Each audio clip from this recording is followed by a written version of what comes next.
Bien, prenons nos Bibles et regardons ensemble dans Ésaïe, chapitre 21. Nous allons parcourir tout ce chapitre, Dieu voulant.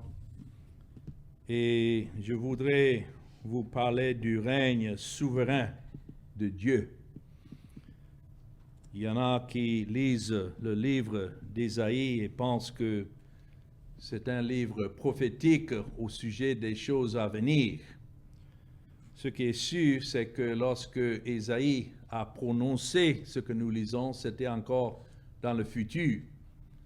Mais de point de vue historique, ces chapitres que nous sommes en train d'étudier nous montrent comment, en regardant en arrière, tout ce que Dieu a prononcé à travers son prophète Ésaïe s'est réalisé déjà dans l'histoire.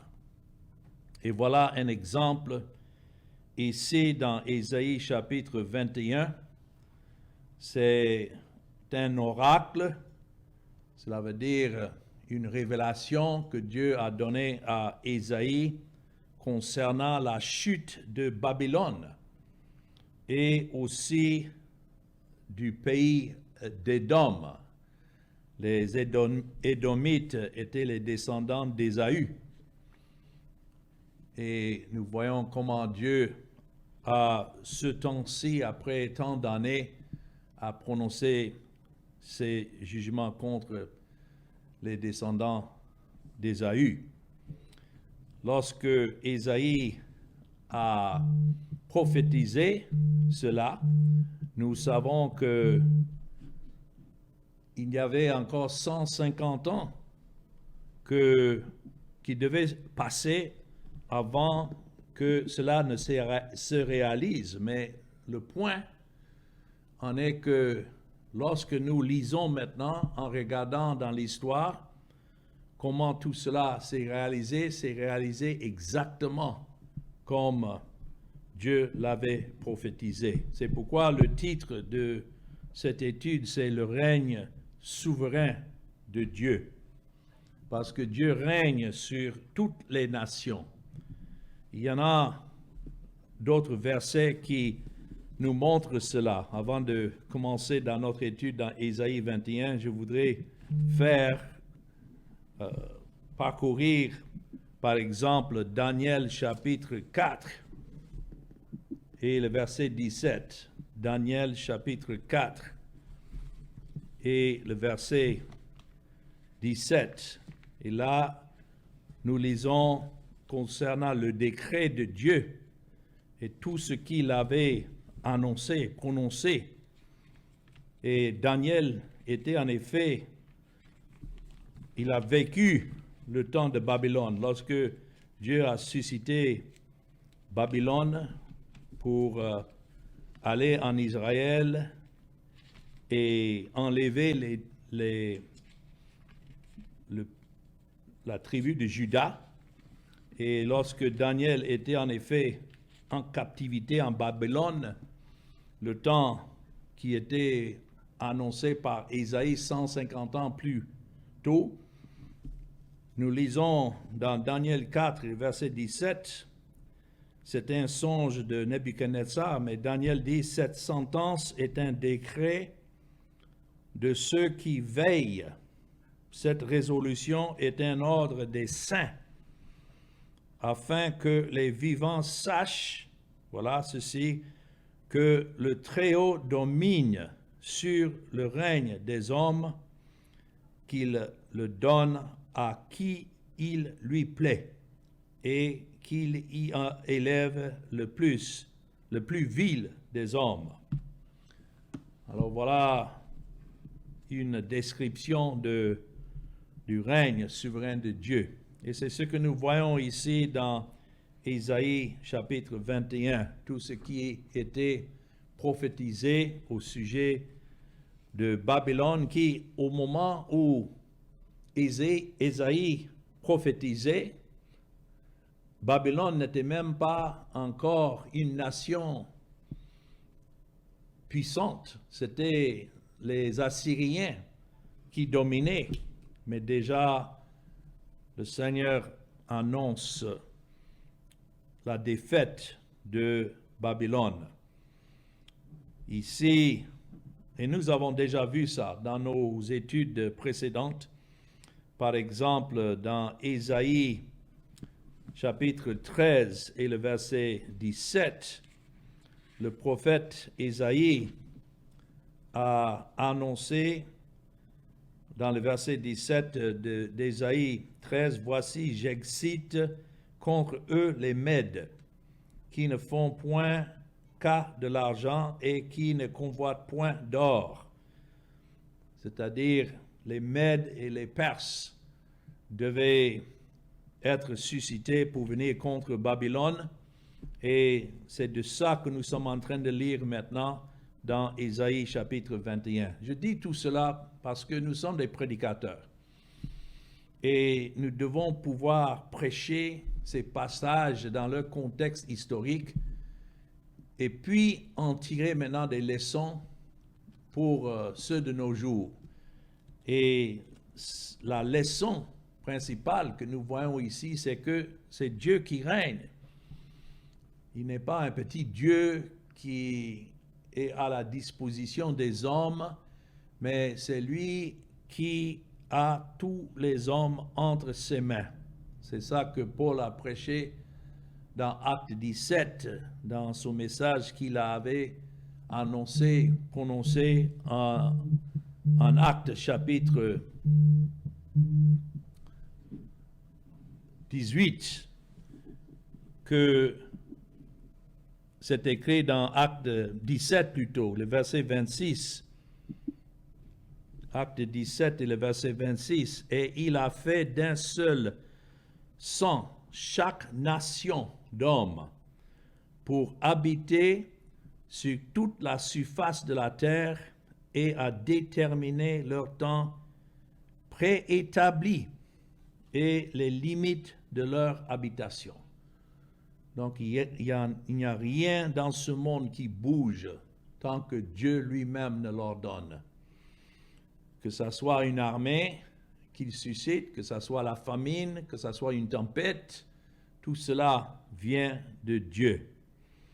Alors, ce que nous sommes en train de voir ici dans Ésaïe 21, c'est comment Babylone serait attaquée par les Mèdes.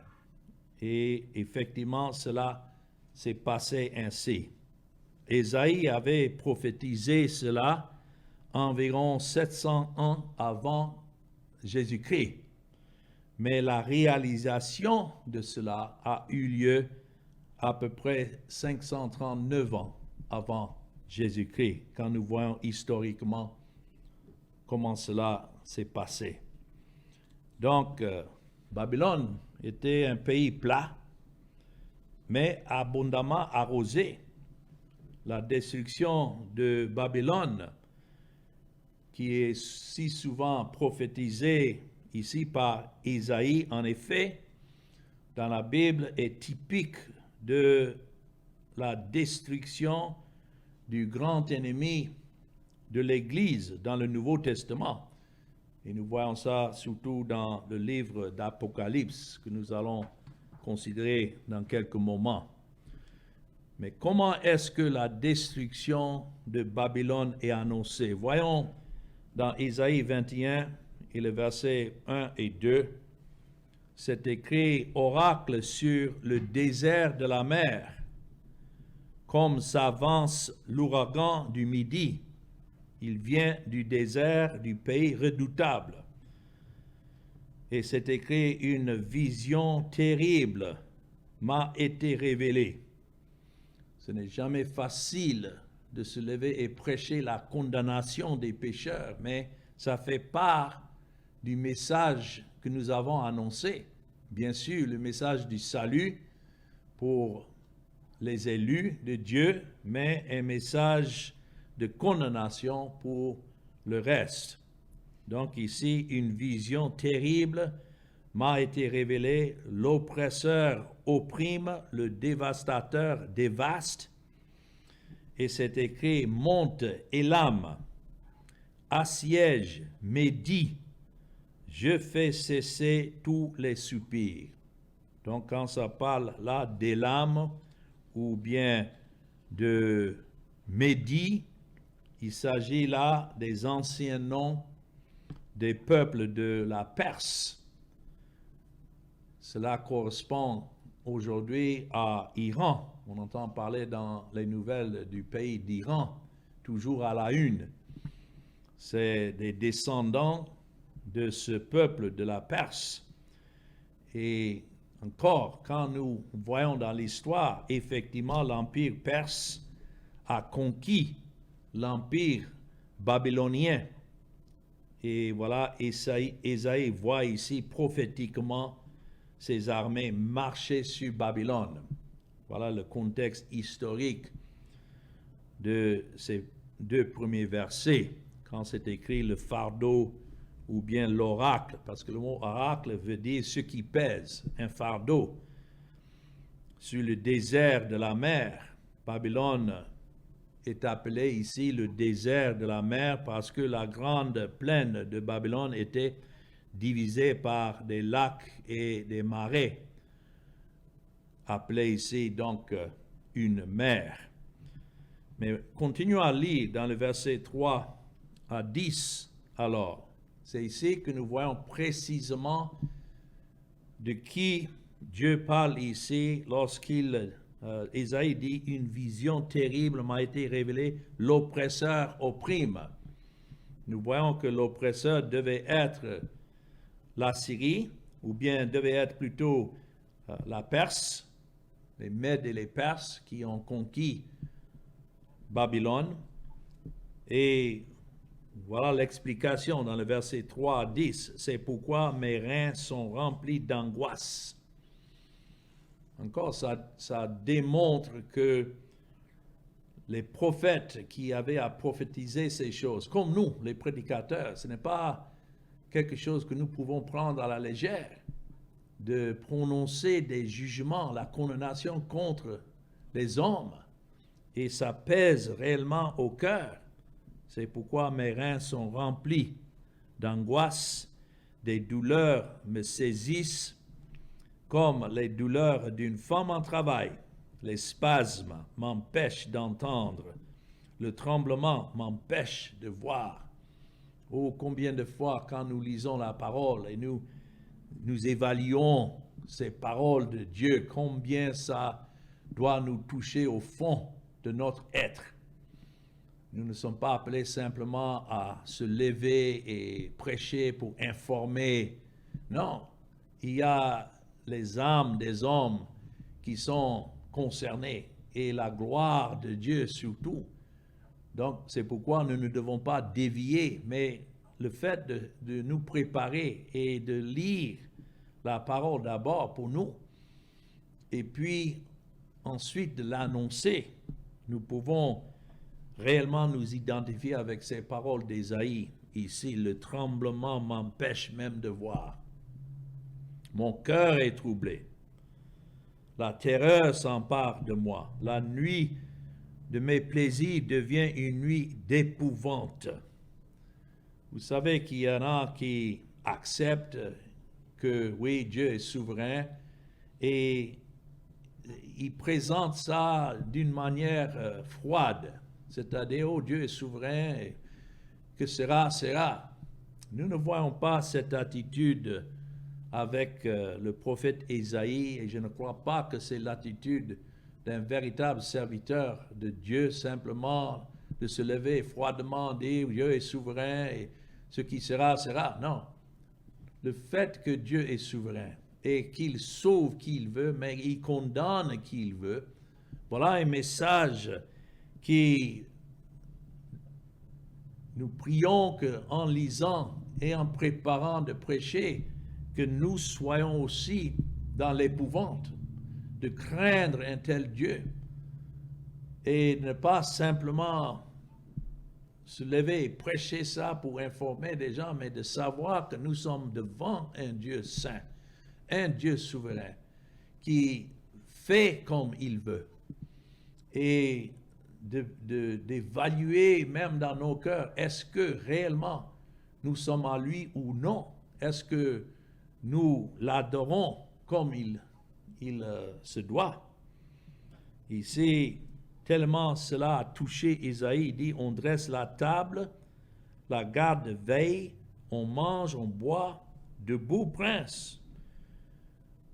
Oignez le bouclier, car ainsi m'a parlé le Seigneur, va, place la sentinelle, qu'elle annonce ce qu'elle verra. Elle vit de la cavalerie, des cavaliers, 2 à 2, des cavaliers sur des ânes, des cavaliers sur des chameaux, et elle était attentive, très attentive. Ici, en train de prévoir l'armée qui devait être suscitée pour venir contre Babylone. Puis, verset 8, elle s'écria comme un lion, « Seigneur, je me tiens sur la tour toute la journée, et je suis à mon poste toutes les nuits. Et voici, il vient de la cavalerie, des cavaliers, 2 à 2. Elle prit encore la parole et dit, elle est tombée qui? Babylone. » C'est ainsi que nous savons que cette prophétie est adressée surtout à la chute de Babylone. Et toutes les images de ces dieux sont brisées par terre. Voilà encore pourquoi Dieu juge des nations. C'est à cause de leur idolâtrie. Parce que Dieu n'a pas de rival. Il est Dieu et tout être lui est soumis en toutes choses.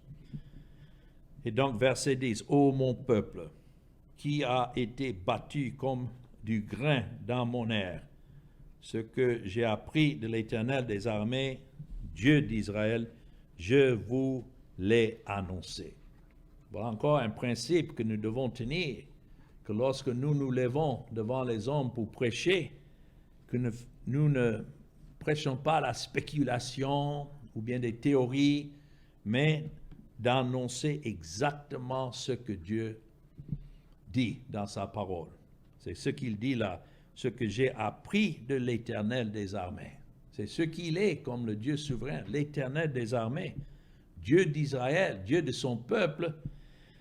Et il dit, je vous l'ai annoncé.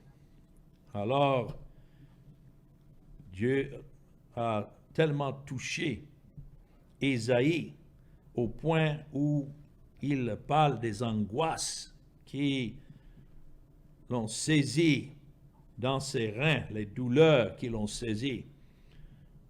Et il parle même des douleurs d'une femme en travail.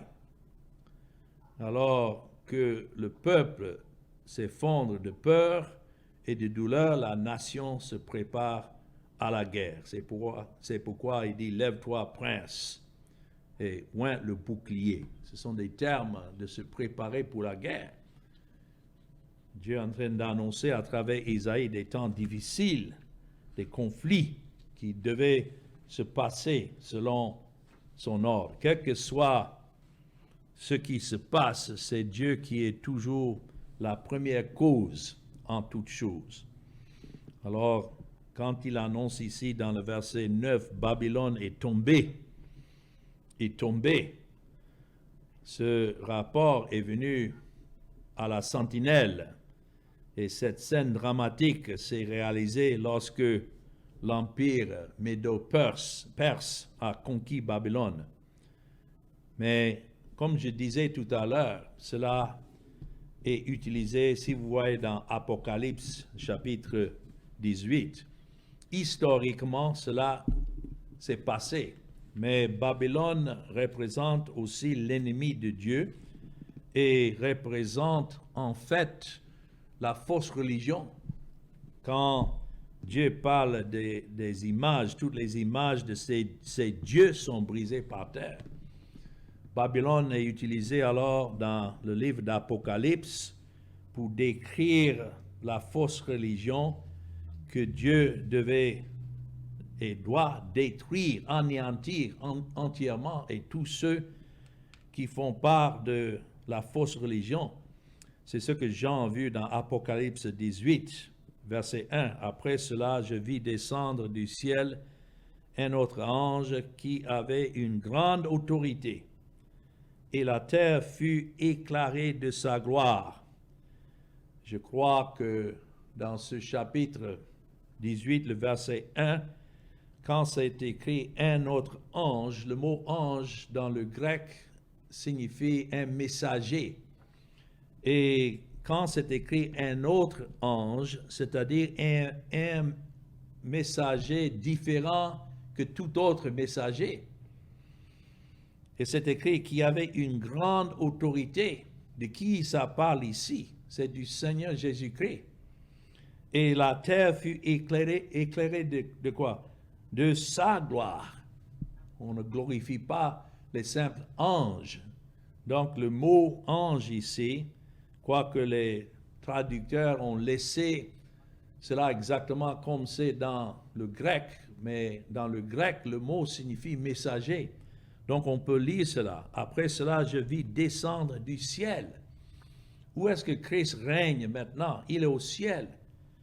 Et comment est-ce qu'il agit dans le monde? Selon la grande autorité qui lui a été donnée de son Père. Après sa mort, sa résurrection, et qu'il est monté au ciel, le Père lui a donné toute autorité sur toute chair, afin qu'au nom de Jésus, tout genou s'abaisse. Alors, voilà la vision que Jean voyait. Il faut rappeler que Jean traversait des moments difficiles dans le premier siècle, où il semblait que la fausse religion ou bien l'ennemi gagnait le terrain. Mais ici, c'est un monde d'encouragement, de savoir que non, tout ce qui se passait, comme c'est écrit ici, devait avoir sa fin.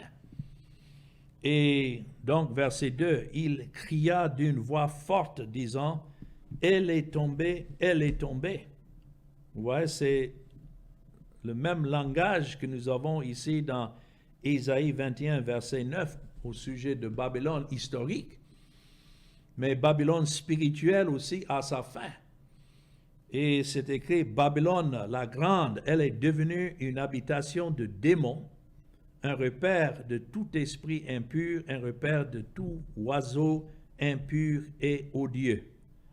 Parce que toutes les nations ont bu du vin de la fureur de son impudicité, et que les rois de la terre se sont livrés avec elle à l'impudicité. Ça parle de l'impudicité spirituelle. Ça parle de ceux aujourd'hui qui parcourent après une religion d'œuvre et non pas l'Église ou bien ce que Christ a établi par sa vie et sa mort pour sauver un peuple, son véritable peuple. Le reste est comparé à des marchands de la terre et se sont enrichis par la puissance de son luxe. Il faut dire qu'il y a beaucoup de luxe dans la fausse religion. Et c'est ce que les gens aiment poursuivre. Alors, revenons dans notre texte ici, dans Ésaïe 21, nous voyons un double accomplissement en ce qui était prophétisé. Bien sûr, dans l'histoire, Babylone était tombée, historiquement, physiquement, mais il y a aussi une Babylone spirituelle qui est aussi dévouée à la condamnation, qui est la prophétie est contre cette Babylone-là, qui est la fausse religion.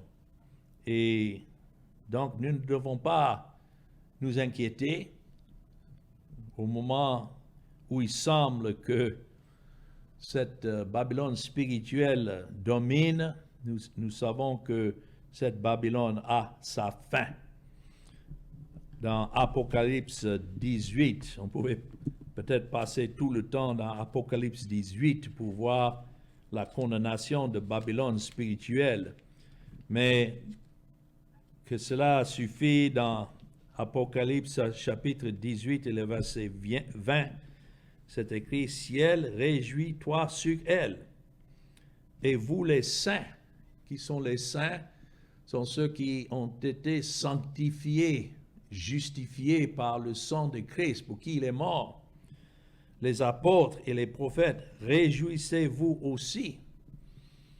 parce que ceux-là étaient persécutés à mort par cette Babylone spirituelle. Mais c'est écrit, car Dieu vous a fait justice en la jugeant.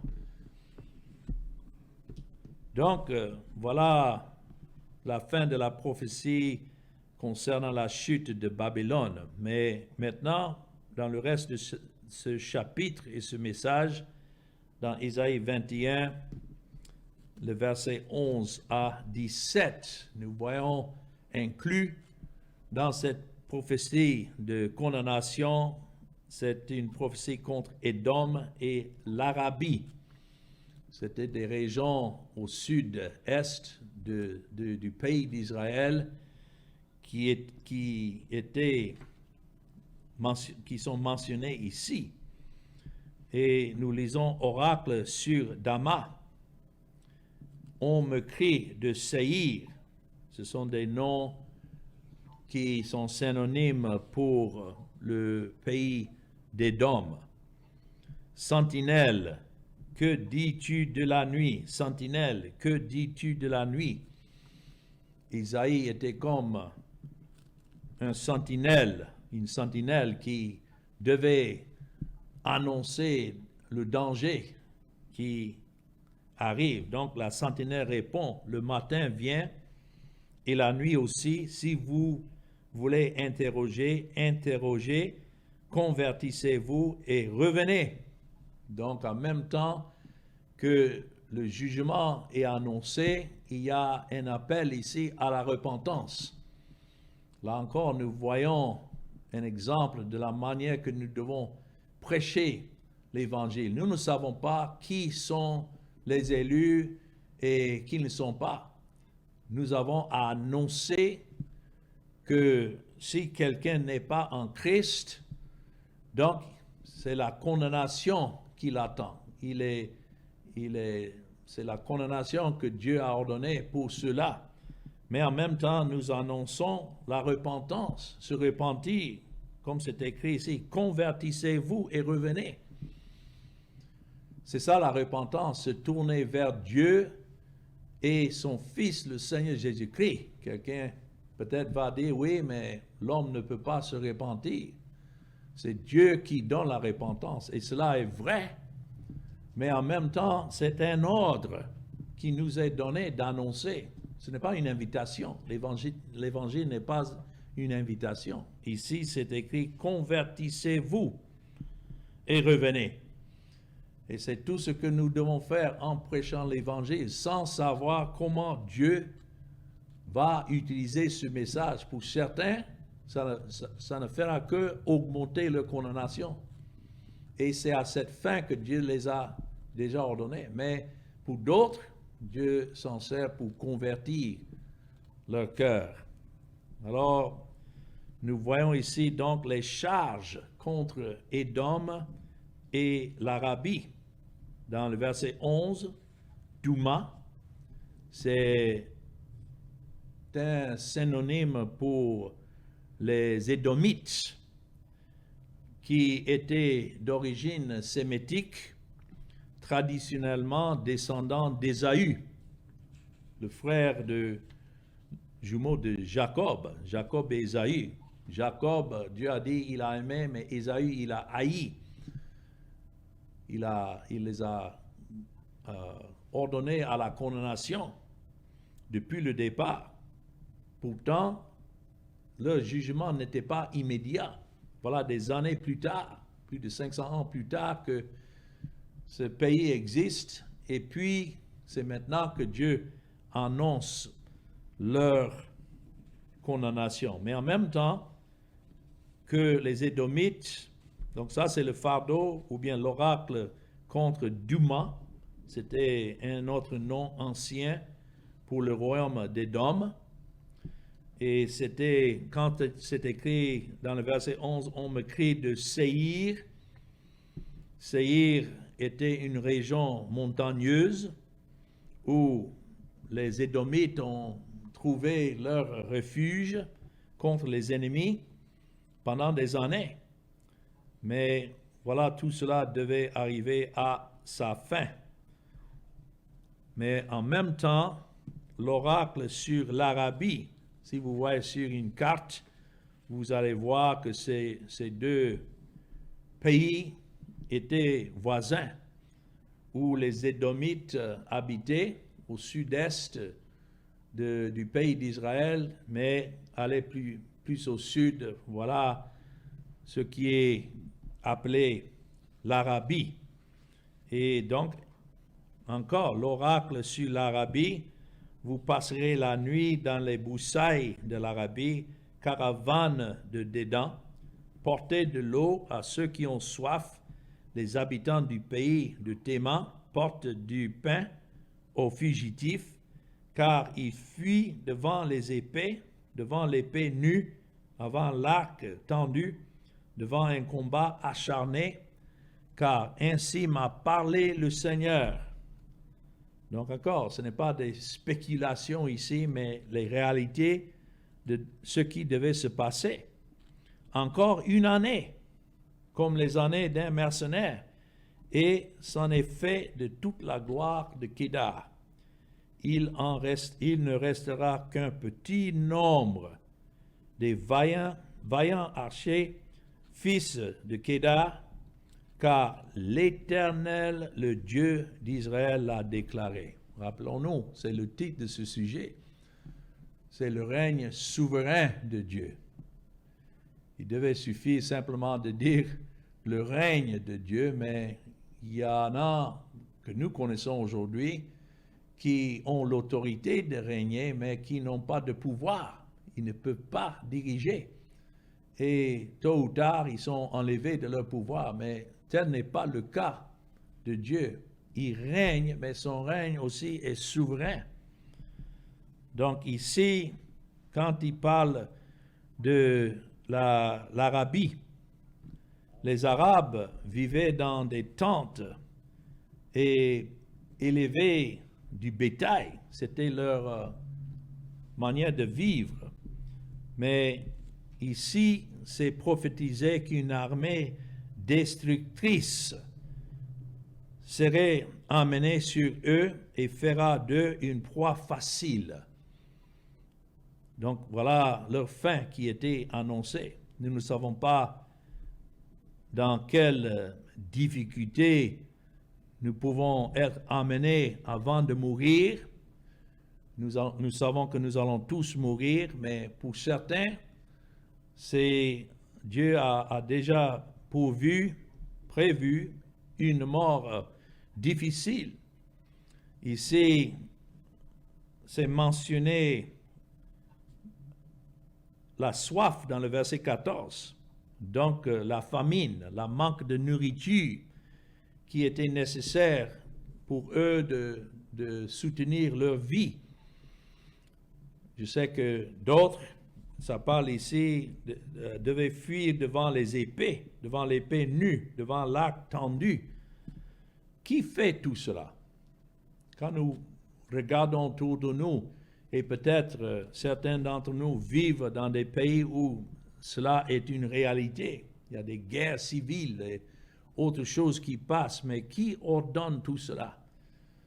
Selon les Écritures, c'est écrit dans le verset 17, la dernière phrase, « Car l'Éternel, le Dieu d'Israël, l'a déclaré. » Ce n'est pas peut-être ce que les hommes aiment entendre, mais la réalité, c'est que c'est Dieu qui règne souverainement sur toutes choses.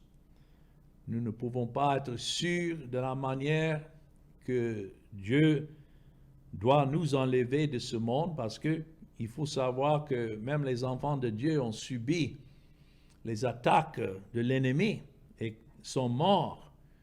Mais leur espérance est que si Christ est mort pour eux, leurs âmes sont sauvées. Par contre, ceux-ci qui sont les ennemis de Dieu et de tout bien, leur mort ne pouvait que les conduire davantage à la condamnation éternelle. Pendant qu'ils sont en vie, leur état est mieux que ceux qui devaient les attendre à l'autre côté de la mort. Je sais que souvent, si quelqu'un est malade ou qui souffre beaucoup et puis qu'il est mort, les gens disent, ah, mais il est dans un meilleur état maintenant. Pas nécessairement. Si ce n'est pas quelqu'un pour qui Christ est mort, donc leur état de l'autre côté de la mort n'est pas mieux. Ils ne sont pas dans un meilleur état. Mais heureux ceux qui meurent, que lorsqu'ils meurent en Christ. Ils meurent sachant que lorsque Christ est mort, il a payé leur dette. Alors voilà l'oracle que Ésaïe avait annoncé, non seulement contre Édom, les descendants d'Ésaü, mais ici contre l'Arabie, les Arabes qui vivaient à l'époque. Je sais que c'était, comme c'est écrit dans le verset 17, il ne restera qu'un petit nombre des veillants archers, fils de Kédar, mais un reste. Ce n'est pas tous qui devaient être tués à cette époque. Dieu a préservé un reste. Et si vous regardez dans Actes chapitre 2, lorsque Pierre prêchait le jour de Pentecôte, il y avait des Arabes qui étaient là, qui se sont convertis à Christ. Voilà pourquoi Dieu n'a pas complètement anéanti ces Arabes, parce que c'était nécessaire que ceux-là arrivent à connaître Christ et ceux pour qui Christ lui-même a donné sa vie. Regardez ça dans Actes chapitre 2 et le verset 11. Actes chapitre 2 et le verset 11. Notons, qui était là parmi ceux qui ont entendu le message des apôtres ce jour de Pentecôte? C'est écrit Crétois et Arabes. Comment les entendons-nous parler dans nos langues des merveilles de Dieu? Quelles merveilles de Dieu? Les merveilles concernant la manière que Dieu justifie des pécheurs. Et Dieu a fait en sorte que ceux qui étaient à Jérusalem ont parlé dans leur langue pour qu'ils puissent entendre. Ce n'était pas du bruit comme les gens disent aujourd'hui, le parler en langue. Non, c'était de véritables langues que ceux-là ont compris. Pourquoi? Parce que par ce moyen, Dieu devait, par son esprit, les attirer à Christ qui est mort pour eux. Alors, Ésaïe, ici dans notre texte, a décrit les réfugiés, en effet, d'une attaque contre l'Arabie, dans Ésaïe 21, pour finir maintenant. Et c'était des compagnies itinérantes des Danites. C'est ça le sens du mot des dents qui est mentionné. Caravane dans le verset 13. Ils avaient soif, ils avaient besoin de pain parce qu'ils ont fui les épées et l'arc tordu et la détresse de la guerre. Mais Dieu a précisé même le moment. C'est pourquoi aucun détail ici n'est laissé au hasard. Il n'y a pas de hasard en ce qui concerne Dieu. C'est écrit « Dans un an, la gloire de Kédar échouera. » Et compte tenu de l'époque d'Ésaïe, l'attaque contre l'Arabe devait venir plus tôt que plus tard. Il dit « dans un an ». Alors, quel Dieu majestueux que nous avons, quel Dieu glorieux qui sauve qui il veut, mais aussi qui condamne qui il veut. Tel est le Dieu de la Bible. Et nous avons besoin de l'annoncer ainsi de nos jours, parce qu'il y a peu qui ont des prédicateurs qui prêchent le Dieu de la Bible. Ils ont un Dieu de leur imagination, ils prêchent ce Dieu-là, petit d, et des gens poursuivent ce Dieu-là, mais c'est un Dieu qui est entre les mains des hommes. C'est un Dieu qui dépend de la décision de l'homme pour accomplir ce qu'il veut accomplir. Autrement, il ne peut pas agir. Ça, ce n'est pas le Dieu de la Bible. Dieu est souverain, il règne souverainement. Il a déjà choisi le peuple qu'il devait sauver, pour qui Christ est venu dans ce monde, et ce salut est sûr en Jésus-Christ. Mais si Christ n'est pas mort pour un pécheur, aucun espoir. Ce n'est pas à force de pousser les gens à se convertir et prendre leurs décisions que ça va changer maintenant la décision de Dieu, non. Dieu sauve qui il veut et il condamne qui il veut, et que la gloire revient à lui seul. Et voilà le Dieu que nous avons à déclarer, comme Ésaïe 21, 17 le dit. Car l'Éternel, le Dieu d'Israël, Israël signifie prince avec Dieu. C'est Christ qui est le véritable Israël, et puis ceux que Dieu a élus en lui, que ceux-là sachent qu'il est l'Éternel, et c'est lui qui déclare cette chose. Alors que son nom soit béni. Amen.